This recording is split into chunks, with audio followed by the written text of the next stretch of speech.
Welcome to this episode of the Sports Detective Podcast Show. My name is James Williams, and today we discuss if Jimmy Butler should keep his mouth shut. What are we talking about? Well, as you guys know, in case you didn't know, basically Jimmy Butler said after the Boston Celtics eliminated the Miami Heat from the playoffs, basically said, hey, if I was healthy, we would have won that first play-in game, and the Knicks would be home right now. And if I was healthy, or if I was healthy for this Boston series, we would have beat Boston and they would be home right now. Now, Pat Riley did his end of the year press conference with the media and was kind of asked about these quotes from Jimmy Butler. And Pat Riley, kind of had some, interesting things to say about Jimmy Butler, about how he should only trash talk if he can actually get on the court and play. So we'll go ahead. I'll play this clip here from Pat Riley. It's about 20 seconds long, and then we'll talk about it afterward. For him to say that, I thought, is that Jimmy trolling or is that Jimmy serious? If you're not on the court playing against Boston or on the court playing against the New York Knicks, you should keep your mouth shut in your criticism of those teams. Okay, Pat Riley said if you're not on the court playing, you should keep your mouth shut. Very interesting words. I watched that whole 42-minute press conference from Pat Riley, and that was kind of like basically one of his overarching themes of the entire closing press conference, because you could tell he was disappointed with this season. It's the second year in a row they're the 8th seed in the play-in game 2 years in a row, and I think Pat Riley does not like being in the play-in game. Pat Riley wants his players to play. That was a big theme of what he was talking about. He's like, hey, we need our guys to play. We are paying these guys a lot of money, and our on-court success depends on these guys that we're paying $20, $30, $5 million a year to be on the court. So he even called Tyler Hero fragile, because I think Tyler Hero only played like 42 games. And he specifically called out Jimmy Butler, talking about, they were asking him about like, hey, his extension, and will he be back with the Heat? And he did a very good job of tiptoeing the line of being like, we want Jimmy here. Jimmy's been very, very valuable to us, but also, we're not going to I'm not going to commit and say we are signing him to an extension. So he did a very good job of tiptoeing that line. He was basically being very critical of Jimmy Butler and his playing time, and rightfully so to a degree. So if you look at Jimmy Butler, his tenure with Miami, first year 58 games in the regular season, next year 52, 57 the year after that, 64 last year, and then 60 this year. Jimmy Butler has not been a good regular season player. He hasn't necessarily been caring too much about the regular season. And if you don't believe me, look at how he is in the playoffs and look at how he is in the regular season. They're two completely different players. Now, he's not horrific in the regular season. He's an all-star level player, but times in the playoffs, it's like, oh my God, this guy is like a top 5, top 10 guy. That is how he is played in the playoffs for multiple performances. He's been a fantastic playoff basketball player. And I think Pat Riley is kind of like, hey, a thing that helps us in the postseason is if we can have a very good regular season. And it's kind of came into this big discussion talking about it with Jimmy Butler, because as I mentioned earlier, he's eligible for an extension this summer. Starting July 7th, the Heat can start negotiating a contract extension for Jimmy Butler.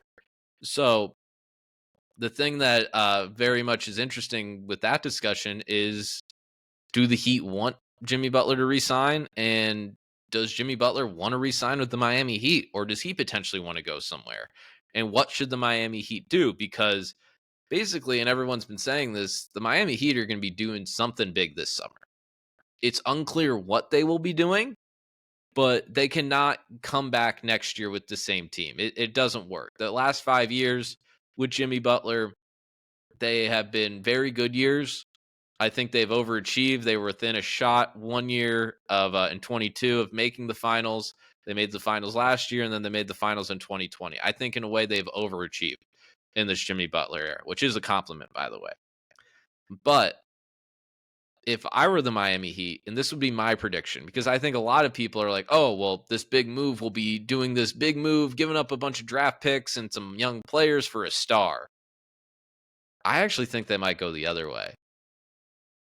because I think everyone was like, "Oh, well, they were going to get Damian Lillard last summer, so they're going to be interested in another star like that." I think they're going to go the opposite way because if you're smart and you're the Miami Heat, or maybe not if you're smart, but if you're the Miami Heat, because I'm not going to say, because this is my idea, I'm not going to say I'm smart. And you're looking at all of the teams that have already been eliminated from the playoffs. A lot of teams had disappointing playoff years this year that fell short of expectations. I'll just name a few: Milwaukee, Philadelphia, the Lakers, the Clippers, Phoenix, Golden State.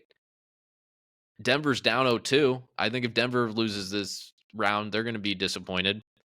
I think people think that the New York Knicks are primed. They are primed to make a move for a star. Even no matter what I mean, unless they won the title, which I don't think they will do. I will happily bet the field against them. But they seem like they're a team that could potentially be making a move for a star. But a lot of these teams that I just mentioned, they are disappointed with how the season ended, and they might be starting to get desperate. And desperate's cousin, brother, sister might know Jimmy Butler. A team like Philadelphia that is like, oh, well, we have this cap space. We once upon a time had Jimmy Butler. He might slide right in very well next to Tyrese Maxey and Joel Embiid. And we might give up a decent amount of draft picks for him. Might give up a young player for him because we shouldn't have gotten rid of him in the first place. Maybe the Lakers would give up assets for Jimmy Butler. And if you're the Miami Heat too, they've never truly bottomed out. They've never truly bottomed out. And if you're looking at a team like, let's say, OKC, when they bottom out, they bottom out for 2 years and then they're back. People were giving Presti a lot of crap. It's how dare he? How can he tank for all of these years and still keep his job? And you look at it, it's really only were bad 2 years. And even those 2 years, it was kind of because of injuries. And then it's oh, well, a few years later, they're the 1 seed. And they have this awesome team. And they made this awesome Paul George for Shai Gilgeous-Alexander and Jalen Williams trade and still have picks that are going to be coming out of that. I wonder if somebody like Pat Riley sees that and sees how some of these teams that, kind of go young, trade their stars at the peak of their value for young players and assets and draft picks and have all of this draft capital that they can either use to draft players, get them in their system and develop them, or you also have these cards to play eventually when an unhappy star wants to become available. And Pat Riley said this in his press conference. There's only 2 or 3 guys in the league that you are the type of players that you give up everything for. You do anything to try and get. And one of those players might be Giannis Antetokounmpo, who this Milwaukee season, now I'm not saying they'll get Giannis this summer. It might be 3 summers from now. It might be 2 summers from now. But it'll be interesting to see how this Milwaukee situation finishes with Giannis because Dame's getting older. Chris Middleton's getting older. That roster's very old. And all the stuff they gave up for Dame, they don't have too many chess pieces that they can move. It's going to have to be some interesting roster configuration that they're going to have to do this summer. Luka Doncic in a few years, if he doesn't win in Dallas, does he maybe look to go somewhere else? Maybe the Miami Heat see that writing on the wall, see that maybe they can make a move for one of the bigger fishes, and maybe this is the perfect time to sell high on Jimmy Butler. Maybe keep Bam. Maybe you trade Bam for stuff. I don't know what you do with him. I like Bam. I'd like to keep Bam. But that's kind of what I think. I think instead of the Miami Heat going in and adding a third star next to Bam and Jimmy, I think it's actually more likely, and I think they should get rid of Jimmy. I think they should. I think they should get rid of him. The only one that I think would be kind of interesting if they brought Donovan Mitchell in, I guess it would depend on the price, but I think Donovan Mitchell would be perfect on the Heat. I think he'd be a great fit. But I don't know. That's kind of what I think. I think they should trade Jimmy Butler, end this era. Maybe kind of have a little bit of a step back, take 1 step back to take 2 steps forward. I think that's what the Miami Heat should do. So there you have it, guys. That's going to do it for this video here today.